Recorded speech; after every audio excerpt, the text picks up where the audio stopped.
Good evening. Hello viewers, স্বাগত জানাচ্ছি Belal language স্কুলে।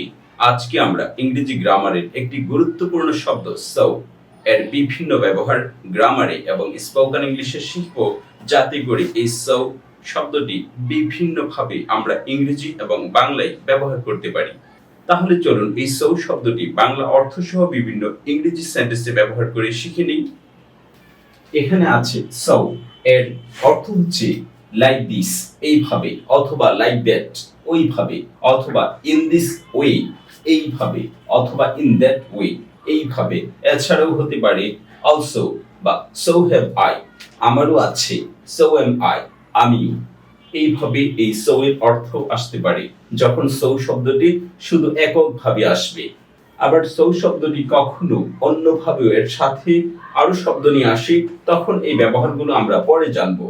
তাহলে সো শব্দটি এককভাবে যত রকমের অর্থ দিতে পারে তা আমরা এখানে দেখছি। তাহলে সো এর বাংলা অর্থ হচ্ছে তাই, সুতরাং বা অতএব। এছাড়াও আরো অন্যান্য অর্থে আপনি নিতে পারেন।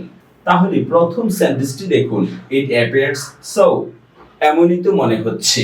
ইট অ্যাপিয়ার্স সো, এমনই তো মনে হচ্ছে।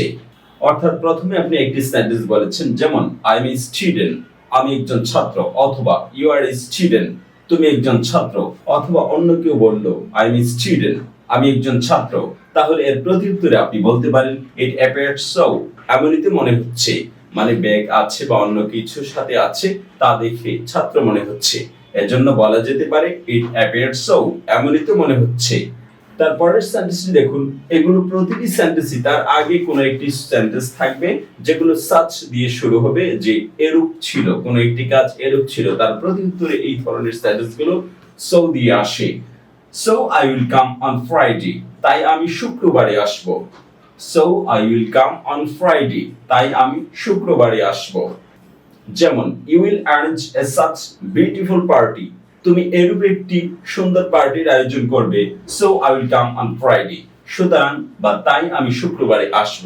তাহলে এর আগের সেন্টেন্সের উপর নির্ভর করে পরে এই সো শব্দটি ব্যবহার করতে পারেন। তারপরের সেন্টেন্সটি দেখুন, শি ইজ গেটিং ম্যারিড, তার বিবাহ হচ্ছে। ইয়েস, সো আই হিয়ার্ড, হ্যাঁ আমি তাই তো শুনেছি। শি ইজ গেটিং ম্যারিড, তার বিবাহ হচ্ছে বা সে বিয়ে করছে। আর এর প্রত্যুত্তরে আপনি বলতে পারেন ইয়েস, সো আই হিয়ার, হ্যাঁ আমি তাই তো শুনেছি। তারপরের সেন্টেন্সটি দেখুন, হু সেই সো, কে তাই বলে বা কে এরূপ বলে, এই ধরনের সেন্টেন্স ব্যবহার করতে পারেন।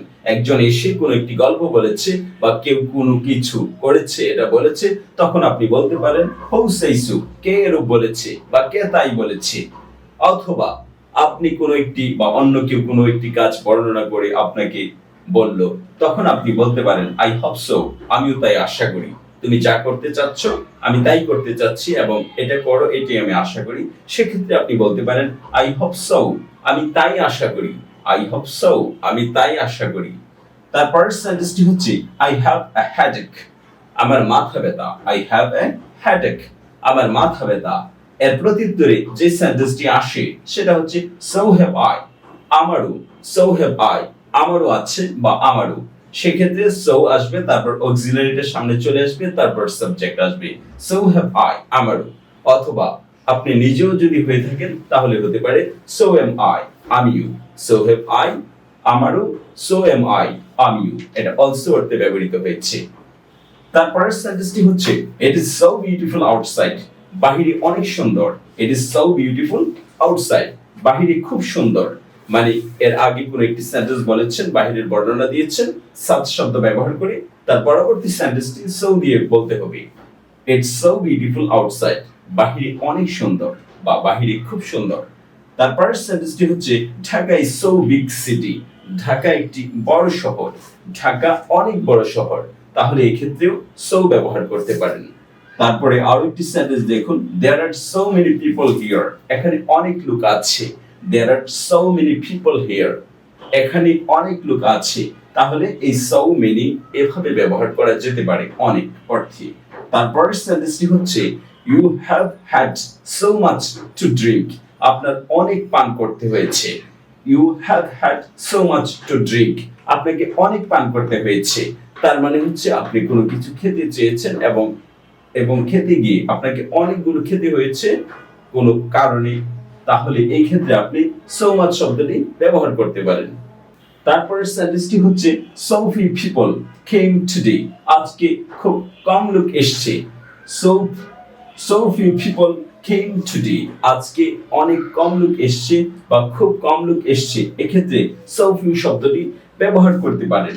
এভাবে আমরা so শব্দটি বিভিন্ন অর্থে ব্যবহার করে শিখেছি এবং এই so শব্দটি এরকম ভাবে ব্যবহার করতে হবে যাতে আপনার উচ্চারণের সময় এটার অর্থটা ক্লিয়ার বা বোধগম্য হয়। আর সাধারণ বা খুব নরমাল ভাবে পড়ে গেলে সো এর অর্থটা বোধগম্য হয় না এবং এটা বাংলা অর্থ উঠানো যায় না। তাই উচ্চারণের উপর এই সো এর অর্থ নির্ভর করে। ভিডিওটি সম্পূর্ণ দেখার জন্য ধন্যবাদ। ভালো থাকবেন। আসসালামু আলাইকুম।